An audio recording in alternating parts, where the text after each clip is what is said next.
ఇప్పుడే తెలియదు. ఎందుకంటే నేను కూడా మా ఊర్లో ఒక ఏరియా ఉంటుంది, షికారిపేట అని ఒక ఏరియా ఉంటుంది మా ఊర్లో. ఆడ పాపం వాళ్ళు సారాయి కాసుకొని బతుకుతుంటారు. జగన్ సార్ గవర్నమెంట్లో ఇట్లా సారాయి కాయడం తప్పని చెప్పి కేసులు పెడితే దాదాపుగా 700 ఓట్లు ఉంటాయి అన్నాడ. 700 ఓట్లు ఉంటే 500 ఓట్లు టీడీపీకి మెజార్టీ ఇచ్చింది.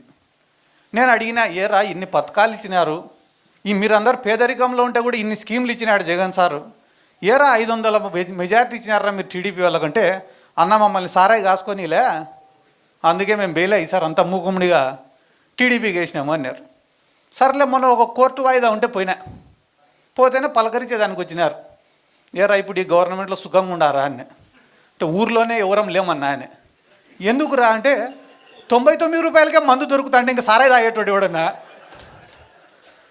అంటే నువ్వేం తప్పు చేయాల్సిన అవసరం లే, ఉన్న ప్రభుత్వమే వాడి నెత్తి మీద వాడే టోపీ పెట్టుకునే రోజులు దగ్గరలోనే ఉండేవి. ఇక్కడ ఉన్న వాళ్ళకి చాలా మందికి కూడా నేను చెప్పేది ఏమరా అంటే, ఏమీ లేని కుటుంబాల నుంచి వచ్చి కష్టపడి ఎదిగిన వాళ్ళు ఉన్నారు, రాజకీయ నేపథ్యం నుంచి వచ్చిన వాళ్ళు ఉన్నారు, పేదరికంలో ఉన్నా కూడా ప్రజల పక్షాన పోరాడి వచ్చిన వాళ్ళు ఉన్నారు, నిజాయితీగా ఒక పార్టీనే నమ్ముకొని ఒక నాయకుడిని నమ్ముకొని పైకి వచ్చిన వాళ్ళు ఉన్నారు, బాగా మాట్లాడే వక్తలు ఉన్నారు.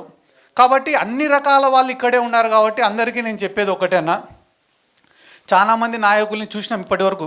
ఇందాక మా మైదుకూరు అన్న కూడా ఎవరో ఏడున్నాడో అన్న, ఓకేనా, మా మైదుకూరు అన్న కూడా చాలా గొప్ప మాట చెప్పినాడు. రాజశేఖర రెడ్డి సార్ తోటి ఏ రకంగా అయితే అటాచ్మెంట్ ఉన్నిందో మాకు అటువంటి అటాచ్మెంట్ కావాలా జగన్మోహన్ రెడ్డితో, ఈ పదవులు కాదు ఇంకొకటి కాదు అని. నిజంగానే చాలా గొప్ప మాట అన్నది.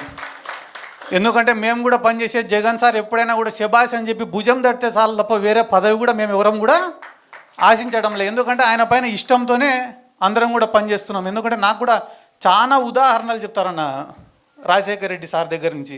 ఎందుకంటే ఒక వెల్ఫేర్ స్కీమ్స్ డెవలప్మెంటే కాదు రాజకీయం అంటే. రాజకీయం అంటేనే ఒక ఎమోషనల్ బాండింగ్.